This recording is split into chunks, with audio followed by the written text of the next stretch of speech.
ఎట్లా ఉండాలనే దానికి చెప్తున్నా నేను. ఎందుకు మేల్కొని ఉన్నాడు అంటే గురువు ఎప్పుడు నిద్ర లేచి ఎప్పుడు ఆవలిస్తాడో మరి అని చెప్పేసి ఆంజనేయ స్వామి రాత్రంతా వెలుగుతూనే ఉన్నాడంట. ఏమీ మరి నిద్రపోవట్లేదు అని అంటే స్వామి మీరు ఎప్పుడు లేస్తారో ఏమో, మళ్ళీ మీరు ఆవలిస్తే నేను చిట్క వేయాలి కదా అని చెప్పారంట. అంటే మన మనసు అనేది అంత లీనమైపోవాలి, దాంట్లో మన మనసు అనేది అంత లీనమైపోవాలి. అప్పుడే మన మనసు శూన్యం చేసుకుంటుంది. అది మరి జ్ఞానానికి దగ్గర కర్మానా. ఈరోజు నేను కూడా విన్నానండి, నాకు కూడా ఇది కొంచెం ఒక 4-5 రోజుల క్రితమే నాకు బలి పెట్టింది. అంటే జ్ఞానాన్ని అంటున్నాం, జ్ఞానం అనే అగ్నిలో మన కర్మలు దగ్ధం చేసుకుంటాం, అంతే కదండి. మనకు తెలిసింది. నేనేమనుకున్నానంటే రోజు కొంచెం కర్మలు పోతాయేమో ధ్యానం చేస్తే ఇక మన కర్మలు అంటే కష్టాలు పోతూ ఉంటాయి అనుకున్నాను. అస్సలు కాదండి. మనం చెయ్యగా ఇప్పుడు బియ్యము మనం గిడ్డీలో బియ్యం వేస్తాం, మన లక్ష్యం ఏంటి? బియ్యం కదా. మన లక్ష్యం ఏంటి? బియ్యం. మరి ఒకటేసారి బియ్యం వస్తాయండి? అస్సలు రావు. ఏమొస్తుంది? పొట్టు వస్తుంది. మొదలు కొంచెం పొట్టు వస్తుంది, తర్వాత ఇంకొంచెం దాన్ని 2గా అయ్యి చిట్టు వస్తుంది. చిట్టు తర్వాత తౌడు వస్తుంది, తౌడు తర్వాత నూక వస్తుంది, నూక తర్వాత బియ్యం వస్తాయి.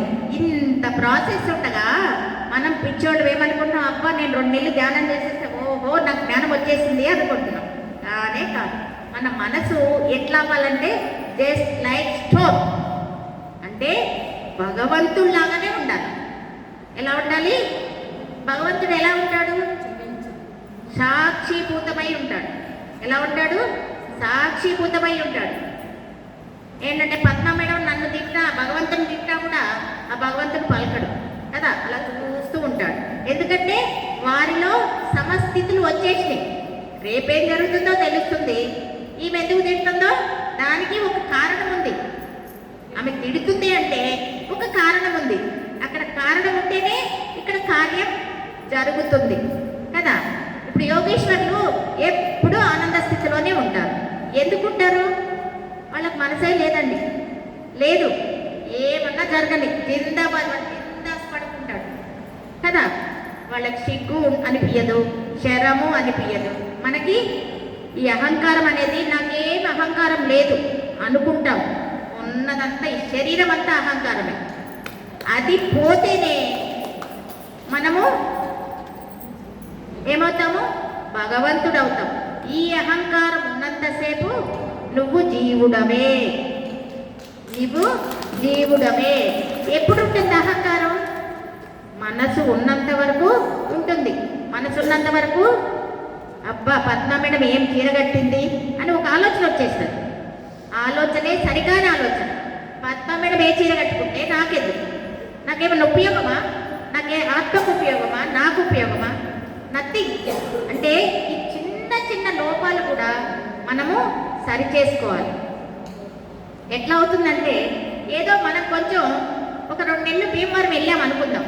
3వ నెల ఏమొచ్చిందంటే రజనీ మేడం వచ్చి ఏం వెళ్తాంలే మేడం ప్రతి నెల, ఈ నెల ఇంటికాడ చేసుకుందాం అంత అనుకోండి.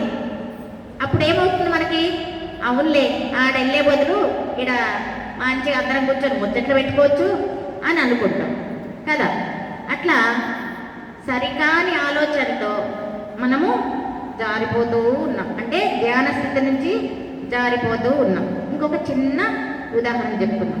శివుడు పార్వతి ఎక్కడికి వెళ్ళారు? కుబేరుడింటికి భోజనానికి వెళ్ళారంటండి. శివుడు పార్వతి కుబేరుడింటికి భోజనానికి వెళ్ళాడంట.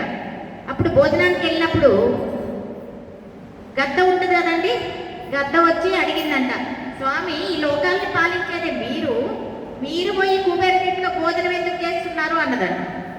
అయితే అప్పుడు శివుడు చెప్పాడంట, నాకు నీకు అర్థం కావాలంటే సత్యలోకంలో కాకులకి గద్దలకి ఒక సత్సంగం జరుగుతుంది అక్కడ, నువ్వు అక్కడికి వెళ్తే నీకు తెలుస్తుంది అని చెప్పిందంట. అప్పుడు గద్ద వెళ్ళిపోయిందంట. వెళ్ళిపోతే ఈ పార్వతీదేవి ఉన్నారు కదా, ఆమె అడిగిందంట, స్వామి మీకు తెలియని భాష ఉందా లోకంలో? మీకు తెలియని భాష ఉందా? మీరు ఎందుకు అట్లా చెప్పారు అని అడిగింది.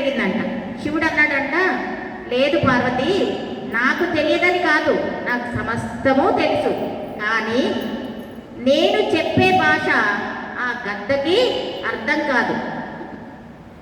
కాబట్టి ఆ కాకులు గద్దలు ఉంటాయి కదా, అవి కావు కావు గావు గావు అని అరుస్తాయి. ఆ అరిసి చెప్తేనే దానికి అర్థమవుతుంది. ఇప్పుడు మనము కాకులు గద్దల్లాగా ఉన్నాం నిజం చెప్పాలంటే కదా, ఎందుకంటే ఆ భాషలో చెప్తేనే మనకు అర్థమవుతుంది. మరి గురువులు ఇంత తీసుకొచ్చి చెబుతున్నా అర్థమవుతుందా? ఎంత వాళ్ళ శ్వాస, వాళ్ళ ధ్యాస మొత్తం మన మీదే. మీరు రండమ్మా రండమ్మా, మీరు హాయిగా, మన తల్లి కూడా పిలవదు, పిలిస్తే మనం పోవడానికి ఏ కష్టం అండి. హాయిగా వచ్చి 3 రోజులు ఉండి దీని మన అమ్మ ఇంటికి వెళ్తే కొంచెం పళ్ళాలన్నా గడగాలి, మళ్ళీ వంటలన్నా గడగాలి, అక్కడికి పట్టపక్కలన్నా తీయాలి. మనం భీమవరంలో ఏమన్నా తీస్తున్నామా? ఆ కొత్త అల్లుండి కొత్త కోడల్ని చూసినట్లే చూస్తారు.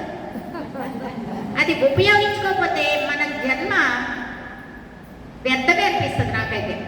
ఎన్ని జన్మల పుణ్యం చేసుకున్నామో నిజంగా భీమవరము, ఆ గురువులు దొరకడం. మన జీవితంలో సద్గురు వస్తేనే మన జీవితం పావనమవుతుంది.